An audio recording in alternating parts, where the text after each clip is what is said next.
Hello students, how are you? I hope you are doing well. In this video, I have come up with four questions. They have been taken from gravitation, simple harmonic motion, etc. All are interrelated to each other. So let us discuss the first question.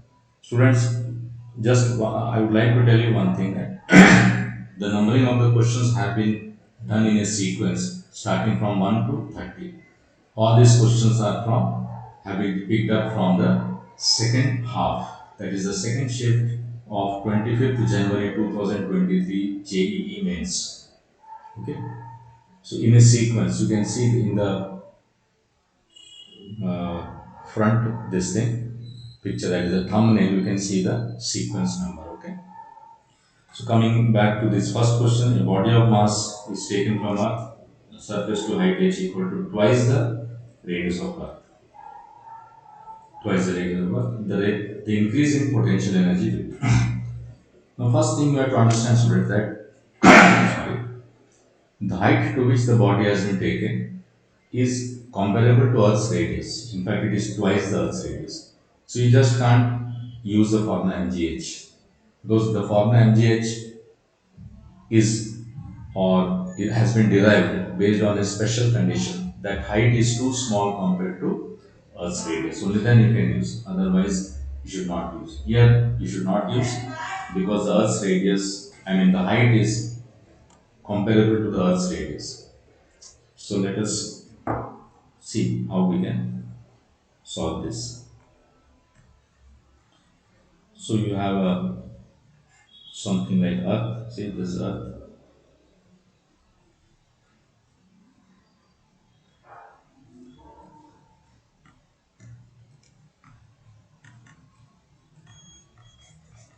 Okay. This is the Earth center. This is the radius R. Now it is understood that initially it was on the surface of Earth. So gravitational potential energy, I take the surface as a point A on the surface. So gravitational potential energy is minus. Remember, gravitational potential energy is always negative upon. You can assume the Earth's mass to be capital M located at its center. So distance between the. Similarly, at a certain height, let us say at a height h, the gravitational potential energy will be, let us take this point as B. So UB will be minus G product of masses, because this mass has now been brought to this, upon distance from the Earth center. That is distance between the masses. So here Earth's mass will be supposed to be concentrated at the center because it's a spherical body. So this will be R plus H. This is how you can. So we have to calculate the change in energy. Remember, on the Earth's surface, the acceleration due to gravity will always be equal to gm by r square. So capital Gm can be replaced by small g into r square. Now coming to change in the potential energy. Change is from A to B. So final potential energy minus initial potential energy will give you the change. So Gmm can be taken common. So UB is this. So we have 1 by R minus 1 upon R plus H. Okay. So we have G capital M small m. After taking LCM, you get this.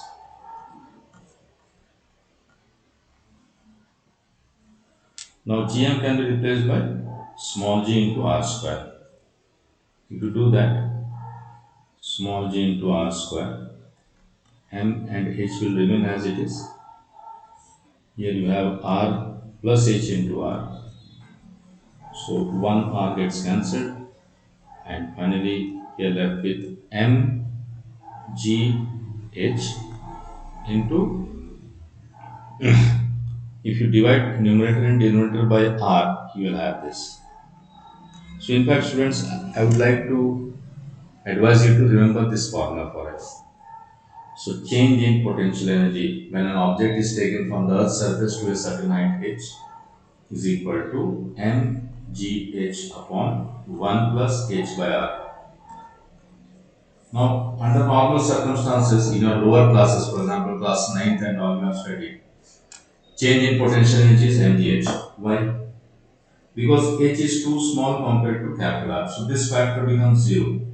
So if that be the case, then denominator will have only 1 plus 0, that is 1. So the potential energy change becomes mgh. But here it's not so. So let us substitute h equal to what? 2r as per the question. So when you substitute h is equal to 2r, so here we have 2r and here you have 1 plus 2, that is 3. So 2 by 3 is the factor. So 2 by 3 into mgr. So this is the answer. Moving on to the next question, that is question 11. Every planet revolves around the sun in an elliptical orbit. The force acting on a planet is inversely proportional to square of distance from the sun. This is correct because it just represents the statement is nothing but the inverse square law. Because the planet experiences gravitational pull of the sun, and this gravitational pull obeys inverse square law. So A is correct.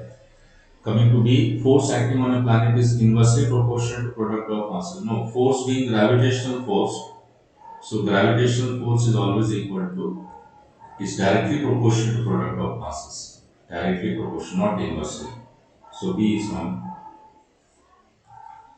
Then the centripetal force acting on a planet is directed away from the sun. No, it's wrong because sun being the center to the different elliptical paths, the gravitational pull is towards the sun, and that provides the necessary centripetal force for the planetary motion. So basically, centripetal force acting on the planet is directed away, so it is not away, it is towards. So that is wrong. Then the square of time period of revolution of planet around sun is directly proportional to cube of semi-major axis of elliptical orbit. This is true, students, because it's nothing but Kepler's third law. Kepler's third law is this. Okay. Square of time period of revolution of planet around the sun is directly proportional to cube of semi-major axis of the elliptical orbit. Now, one small piece of information, students. Usually, the eccentricity of most of the orbits is very small, very small, maybe 0.00001 like that. So, when eccentricity tends to 0, in mathematics you have studied that the ellipse tends to a circle. If that be the case, then there is no semi-major axis or semi-minor axis. Both will be equal to the radius of the circle. You can draw the diagram. Okay. When eccentricity tends to 0, difference between the semi-major axis and semi-minor axis tends to become 0, and then each will be equal to the radius of the circle because ellipse tends to circle. So in that case, instead of semi-major axis, usually in books and all, it will be written as the radius of the orbit. So that is how you have Kepler's third law. So A and D are correct. So first option is correct. Coming to the next question. A train blowing a whistle of frequency 320 Hz approaches an observer standing on the platform at a speed of this much. The frequency observed by the observer. Again, this is a formula based question.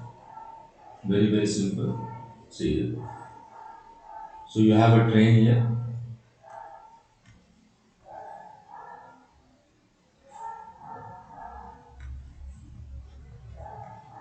Train.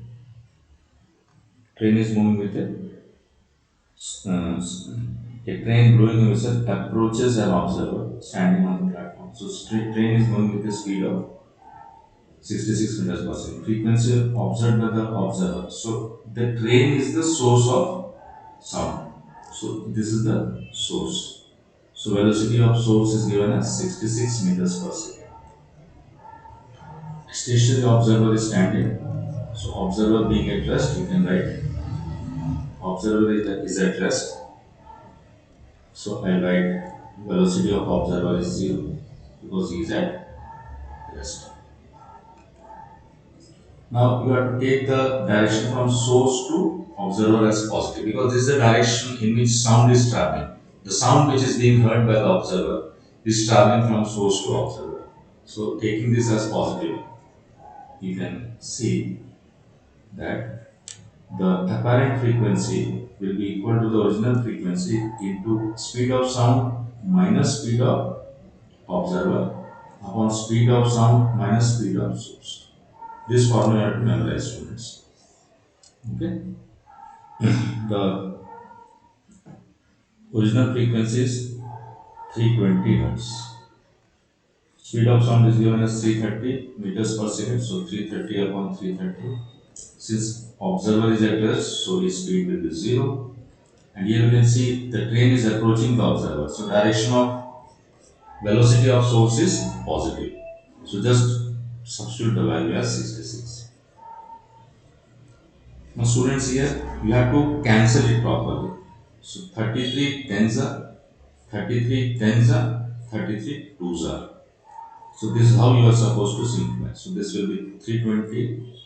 We will be getting in hertz, of course. So 10 by 8.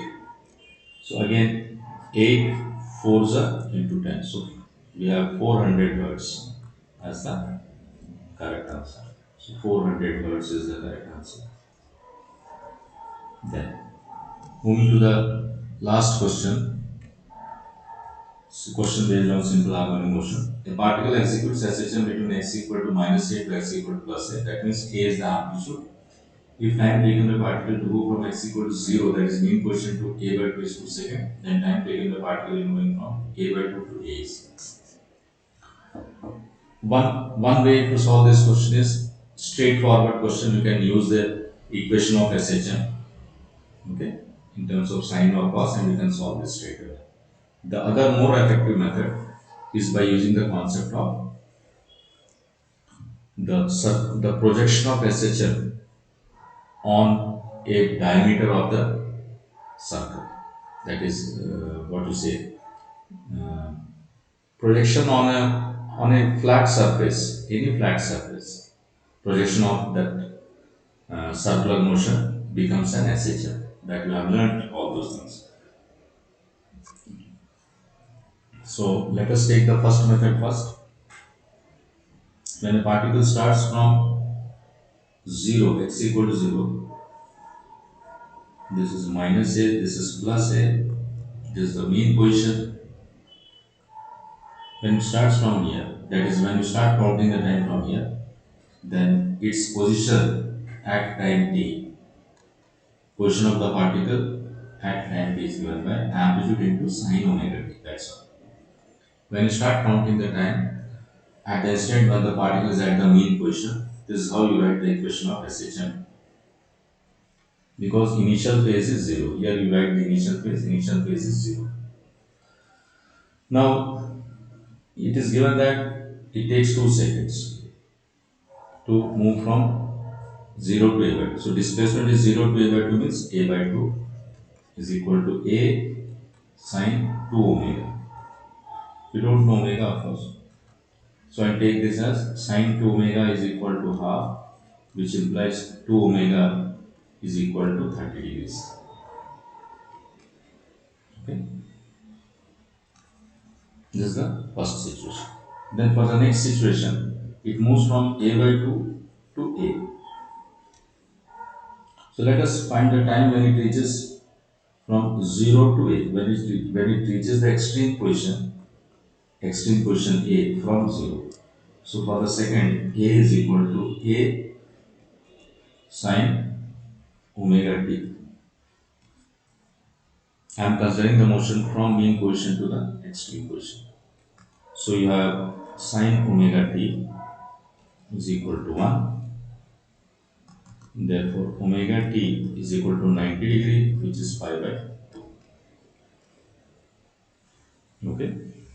So if you divide equation 2 by 1, dividing equation 2 by 1, you have omega upon 2, omega t upon 2t is equal to 90 degree upon 30 degree, which is equal to 3. So you can see that, I'm sorry, this is 2 omega. Omega gets cancelled. So as you can see, t is equal to 6 seconds. So in order to move from 0 to a by 2, it takes 2 seconds. And in order to move from 0 to A, it takes 6 seconds. So the difference between 6 and 2 is 4 seconds. So this is how you can solve. This is one method of solving. So let us see the other method. What is the other method? Projection of SHM, projection of a uniform circular motion on any diameter is a SHM. So let us see the concept. Consider a circular motion, uniform circular motion, and at the same time consider its projection on any diameter.